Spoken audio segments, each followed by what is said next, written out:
10 సంవత్సరాలు ఎందుకు కట్టలేదని అడుగుతాను. ఇప్పుడు ఇవాళ మేము ఒక మంచి కార్యక్రమం తీసుకున్నప్పుడు ఎవరు పడితే అది ఏది వాగుతో దానికి జవాబు చెప్పే అవసరం లేదు. అసలు ఒక మాట చెప్తాను, ఇవాళ శాసనసభ అనేది ఒక ప్రత్యేకమైనటువంటి ఏరియా. దానికి స్పీకర్ గారి పరిధిలో దానికి ఒక పద్ధతి ఉంటుంది. శాసనసభ్యులకు ప్రివిలేజ్ ఉంటుంది. రాజకీయం చేయదలుచుకుంటే బయట ఎక్కడైనా రాజకీయం చేయండి. శాసనసభ ప్రిన్సెస్ లో శాసనసభ్యురాలు కానిటువంటి వ్యక్తి ఈ విధమైన రాజకీయం చేయడం ఇది మంచిది కాదు. శాసనసభ గౌరవాన్ని కూడా మంచిది కాదు. మీరు మీ తండ్రి గారు అధికారంలో ఉన్నప్పుడు 10 సంవత్సరాలు ఏం చేసినారని అడుగుతాను. దాంతో పాటుగా నిజంగా మీకు బలహీన వర్గాల పట్ల చిత్తశుద్ధి మీరు పూలే ట్రస్ట్ అని లేదా ఇంకేదో రకరకాల దేశం జరుగుతూ ఉంటా ఉన్నారు కదా. మీరు మీ పార్టీలో ఉన్నటువంటి తెలంగాణ రాష్ట్ర సమితి అధ్యక్ష పదవి, శాసనసభ పక్ష పదవి, కార్యనిర్వాహక అధ్యక్ష పదవి మీ కుటుంబ సభ్యులు 3 ఉన్నారు కదా. ఒక బీసీ, ఒక ఎస్సీ, ఒక ఎస్టీకి ఇచ్చి అప్పుడు న్యాయము సామాజిక న్యాయం గురించి మాట్లాడే అడుగుతుంటే తప్ప ఊరికనే ఏది పడితే అది మాట్లాడితే నీకు చెల్లుతుంది అనుకోవద్దు. ఇప్పుడు మీరు లిక్కర్ బిజినెస్ లో బిజీగా లేరు కాబట్టి ఊరికనే బీసీ నినాదం ఎత్తుకొని టైం పాస్ చేస్తా అంటే ఇది బీసీల ఆత్మగౌరవం ముచ్చట. ఇక్కడ బీసీల మంత్రి కూర్చున్నాడు. ఎక్కడ పడితే అట్లా కాకుండా జాగ్రత్తగా నాలుక దగ్గర పెట్టుకుని మాట్లాడమని కోరిక ఇంతకుముందే.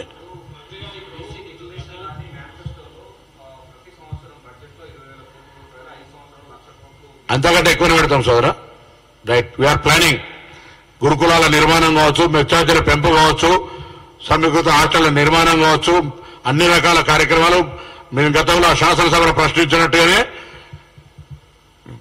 మెచ్చార్జీలకు సంబంధించి లేదా ఇతరత్ర అంశాలకు సంబంధించి గ్రీన్ ఛానల్ పేమెంట్ ఎక్కడ కూడా ఆగకుండా మెచ్చార్జీల పిల్లలకు మనం గతంలో 2 సంవత్సరాల నుంచి బాకీ ఉన్నది.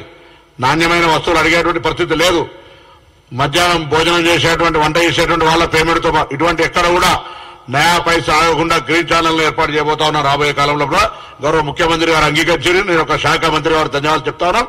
ఇందుకు సంబంధించి not only BC welfare minister, BC, SC, ST, minority శాఖల కార్యదర్శులకు ఆదేశం ఇచ్చినారు.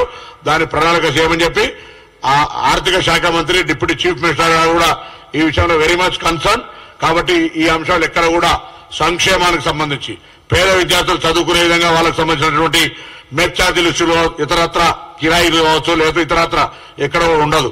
అందుకే ఎడ్యుకేషన్, వెల్ఫేర్ ఎడ్యుకేషన్ పటిష్టం చేయాలని గతంలో పెండింగ్ ఉన్నటువంటి 6,000 పైన గురుకులాల టీచర్ల నియామకానికి సంబంధించి కూడా ఆర్థిక పరమైన అంశాన్ని మా ప్రభుత్వం గ్రీన్ సిగ్నల్ ఇచ్చింది. ఆల్రెడీ జిల్లా కలెక్టర్లకు లేఖలు రాస్తాను. Integrated hostels with sports facility, residential complex for teaching, non teaching staff తో సహా అన్ని ఏర్పాటు చేయడానికి మేము కార్యక్రమం తీసుకోబోతా ఉన్నాం.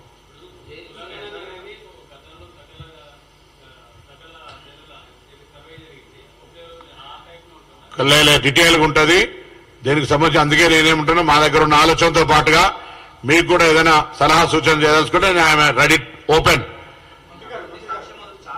అయ్యా చెప్పు.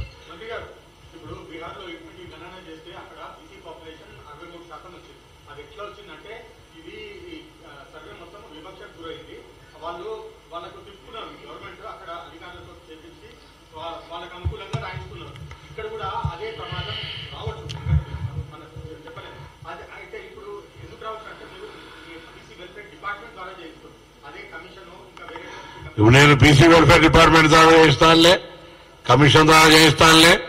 నేను ఇన్ ప్రిన్సిపల్ డిసిషన్ తీసుకున్నా. ఇందులో ఏ విధంగా చేస్తే భవిష్యత్తుకు ఇబ్బంది లేకుండా న్యాయపరంగా క్షేత్రస్థాయిలో 100% బీసీలకు న్యాయం జరిగే విధంగా ఉంటుందో నేను సలహా అడుగుతా ఉన్నా. మేము శాసనసభ లోపల దీన్ని చర్చకు కూడా తీసుకోబోతాం. శాసనసభ లోపల కూడా వాళ్ళందరి ఆమోదము, వాళ్ళందరి సలహాలు, సూచనలు కూడా స్వీకరిస్తాం. అందుకే ఇందులో అనుభవజ్ఞులైనటువంటి పాత బీసీ కమిషన్ల చైర్మన్లు కావచ్చు, లేదా నేను కూడా పార్లమెంట్ సభ్యుడిగా ఉన్నప్పుడు పార్లమెంటరీ ఓబీసీ కమిటీ మెంబర్ గా దేశంలో 20 రాష్ట్రాలు తిరిగినాం. కాబట్టి నాకు కూడా ఒక అవగాహన ఉంది.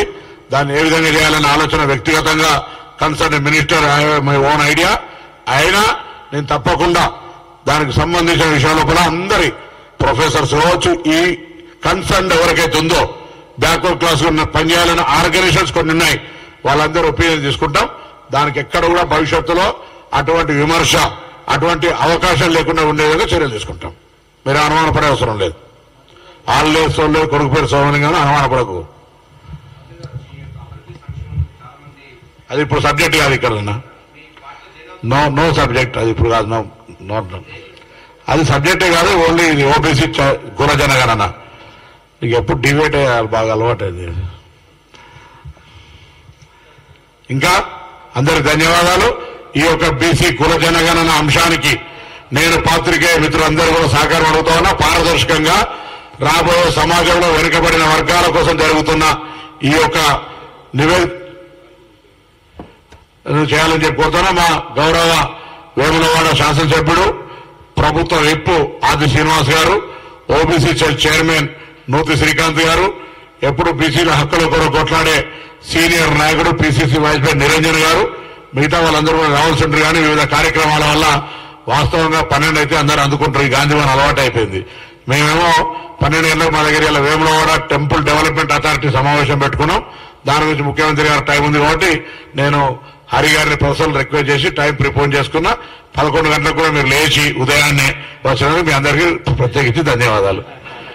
అరే మీరు ఇప్పటి నుంచి నేనైతే కోరుతున్నా హరి గారిని, make it 11 as a time, not 12. కరీంనగర్లో మా పల్లెటూళ్ళలో 9 గంటలు లేస్తారు, మీరేమో అయింది ఇది.